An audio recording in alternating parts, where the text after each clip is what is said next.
पूर्व आईएएस चंद्र प्रकाश जी ने रखी थी और उसके अंदर क्या क्या एजेंडे थे उन बारे में बात करेंगे। नमस्कार। नमस्कार।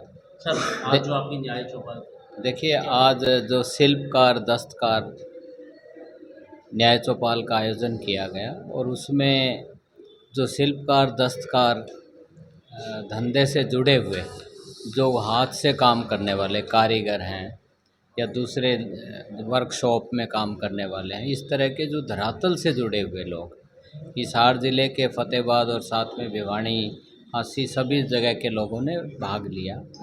और हमारा उद्देश्य ये था कि जो स्टेट मैनिफेस्टो कमेटी बनी हुई है और आजकल न्याय चौपाल का आयोजन, जैसे किसानों की समस्याओं के बारे में कि न्याय चौपाल का आयोजन किया जा रहा है, पिछड़ा वर्ग अति पिछड़ा वर्ग न्याय चौपाल का आयोजन दिल्ली में किया गया। हमारे आदरणीय श्री दीपक बाबरिया जी उसके मुख्य अतिथि थे और मैडम गीता भुक्कल जी भी थे। तो उसी कड़ी में आज यहाँ हिसार क्षेत्र के सभी जो दस्तकार शिल्पकार वर्ग से जुड़े हुए सभी को आमंत्रित किया गया और उनसे ये उनके विचार लिए गए कि कौन सी ऐसी मांगे हैं जो इसको हम एक रिपोर्ट बना करके और स्टेट इलेक्शन मैनिफेस्टो कमेटी में रखें और उन मांगों को सरकार कांग्रेस की बनने पे उनको लागू किया जा सके किस तरह। तो लोगों ने बहुत अच्छे सुझाव दिए हैं। सर, आज न्याय चौपाल थी या न्याय चौपाल के पीछे कोई टिकट का दावेदारी थी?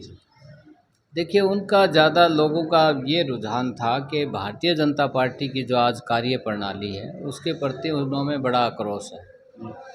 वो किसान की बात ले लो, दस्तकार शिल्पकार की बात ले लो, वो कहते हैं कोई भी किसी भी कार्य के लिए जब हम कार्यालय में जाते हैं तो कोई सुनवाई नहीं है या कोई समस्या है। सपोज़ उन्होंने परिवार पहचान पत्र की बात कही, आजकल इन्होंने एक रखा हुआ है, कैंप लगाए जा रहे हैं। वो कहते हैं कैंप में हम जाते हैं, वहाँ हमें 10 चीज़ें और बता दी जाती है कि आप ये लाओ, ये वेरीफाई करा के लाओ। तो उस कैंपों का क्या फ़ायदा है? तो लोगों की बात उभर के यही आई है कि भारतीय जनता पार्टी कार्य प्रणाली से लोग नाखुश हैं, बहुत गुस्से में हैं। और आपने लोकसभा चुनाव में देखा भी होगा, अभी लोकसभा में किस तरह से कांग्रेस का वोट प्रतिशत बढ़ा।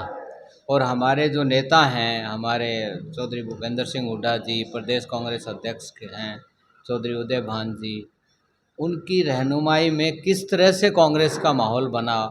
और जो न्याय चौपाल की बात है, इसमें हमारे जो प्रभारी हैं श्री दीपक बाबरिया जी, उनका एक बड़ा सुझाव है, वो खुद भी भाग लेते हैं।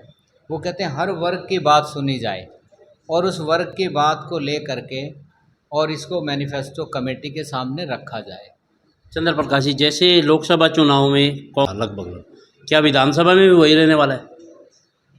इससे अच्छा कांग्रेस के पक्ष में आने वाला है, वोट प्रतिशत बढ़ेगा। आप देखिए, कांग्रेस की सरकार बनने जा रही है, लोगों को इंतज़ार है किस तरह ये 3 महीने निकलें। लोग जल्दी इलेक्शन चाहते हैं, लेकिन ये जल्दी भारतीय जनता पार्टी कराएगी नहीं, क्योंकि ये नए नए जिस तरह अब 21 लाख की ये जो चुने हुए प्रतिनिधियों को पावर देने की बात की है इन्होंने, ये है कुछ नहीं। जब इनका आदेश आएगा पता लगेगा किस तरह की शर्तें इन्होंने डाली। तो जस्ट एक ये जो इनका बीजेपी का क्या होता है कि 2 फेज़ में काम करती है भारतीय जनता पार्टी। एक 4.5 साल का फेज़ होता है, एक 6 महीने का फेज़ होता है।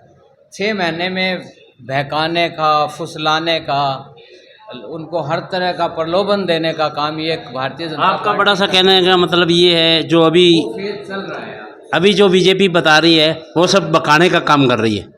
निश्चित तौर से आप ये देखिए, पिछड़े वर्ग की क्रीमी लेयर की इन्होंने अब कहा है 6 से 8 लाख। 4.5 साल कहाँ गए हुए थे? और उससे पीछे 5 साल कहाँ गए हुए थे? 9.5 साल हो गए। 9.5 साल हो गए। तो अब कैसे याद आई उनको? लोकसभा चुनाव के बाद कैसे क्रीमी लेयर की बात है याद आई? जब चौधरी भूपेंद्र सिंह हुड्डा जी ने हर विधानसभा सेशन में ये बात बड़े ज़ोर शोर से उठाई है, रिकॉर्ड की बात है। उधर राज्यसभा में हमारे जो युवा सांसद हैं दीपेंद्र सिंह हुड्डा जी, उन्होंने 2-3 बार इसका क्वेश्चन लगाया है, उस पर बहस हुई है कि भाई केंद्र की सरकार ने 8 लाख किया हुआ है, राज्य की सरकार ने 6 लाख किया हुआ है, डबल इंजन की सरकार के फ़ायदे की बात करते हो, तो ये कहाँ का फ़ायदा है? वहाँ 8 लाख, यहाँ 6 लाख। चंद्र प्रकाश जी, आप बता रहे हो भाई ये करें, बीजेपी ने अभी पीछे तो सरपंचों को डंडे मारे थे और अभी उनका ग्रांट बढ़ा दिया। वही मैं कहने जा रहा हूँ ना, एक तो 4.5 साल का उनका टाइम और 6 महीने का, अब 6 महीने वाला फेज शुरू हुआ है। 4.5 वाला था डंडे का, धमकाने का, हर तरह के हथकंडे अपनाने का उनका स्टाइल ऑफ वर्किंग था, और अब इनका दूसरा स्टाइल ऑफ वर्किंग चला हुआ। तो अभी पब्लिक मानने वाली नहीं मानने वाले। कांग्रेस के पार्टी के पक्ष में बड़ा माहौल बना हुआ है, लोग इंतज़ार में है। जैसे ही विधानसभा चुनाव की घोषणा होगी, आप देखना किस तरह से माहौल कांग्रेस पार्टी के पक्ष में बनेगा, कांग्रेस पार्टी की सरकार बनेगी।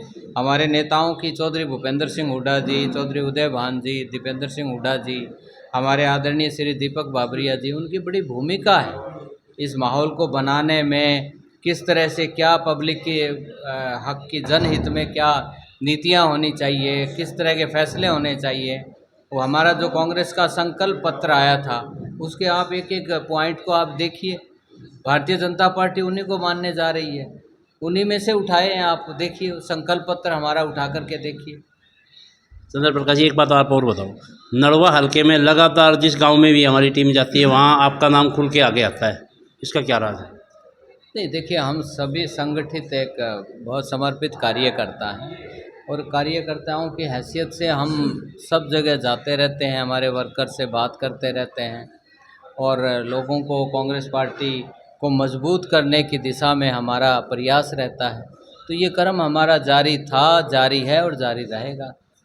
धन्यवाद। अभी इनके साथ डॉक्टर छत्रपाल सोनी जी हैं, उनसे भी बात करें। डॉक्टर साहब नमस्कार। नमस्कार जी। सर, आज जो मीटिंग न्याय चौपाल थी उसके बारे में आप क्या कहें? मैं स्पष्ट कहना चाहता हूँ कि एक और तो नरेंद्र मोदी जी हैं जो मन की बात करते हैं, और एक और राहुल गांधी जी हैं जो जन की बात करते हैं, जनता की बात करते हैं, लगातार लोगों के बीच में जाकर उनकी समस्याओं को सुनते हैं। और उसी चीज़ को आगे बढ़ाने के लिए चौधरी भूपेंद्र सिंह हुड्डा जी ने, चौधरी उदय भान जी ने, दीपेंद्र हुड्डा जी ने, बाबरिया जी ने ये निर्णय लिया है कि मैनिफेस्टो बनाने से पहले जनता के बीच में जाकर और उनसे पूछा जाए कि उनकी क्या समस्या है, ताकि उन चीज़ों को मैनिफेस्टो में डाल सकें।